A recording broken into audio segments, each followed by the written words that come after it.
সকাল সকাল বেরিয়ে পড়েছিলাম আমি আর পাপন গাড়ি নিয়ে চলে গেছিলাম ধর্মনগর স্টেশনের দিকে। আর এখানে দেখতে পাচ্ছ যে কতটা মেঘ। আর মেঘের দিনে চা না খাওয়া হয় তার জন্য নিয়ে নিয়েছিলাম চা। আর এখন চাটা খেয়ে যাব বাড়ির দিকে। আর বাড়ি যেতে যেতে দেখি যে আজকে ঈদের জন্য সবাই বেরিয়েছিল, প্রায় ধুতি পরে বেরিয়েছিল। খুবই হাসি পাচ্ছিল। দেন বিকাল হতে হতে বেরিয়ে পড়লাম দোকান যাওয়ার জন্য। আর এখন যাব ধরবো বোট।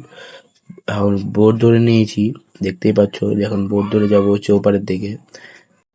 তারপরে বোট থেকে নেমে এখন যাব হচ্ছে দোকানের দিকে। আর দোকান থেকে তারপরে বলে যে কিনা আমাকে যেতে হবে গোডাউন। গোডাউন থেকে মাল খালি করে এখন চলে গেলাম দোকানের দিকে। আর দোকান ঢুকতে ঢুকতে দেখি যে একটাও কাস্টমার নাই।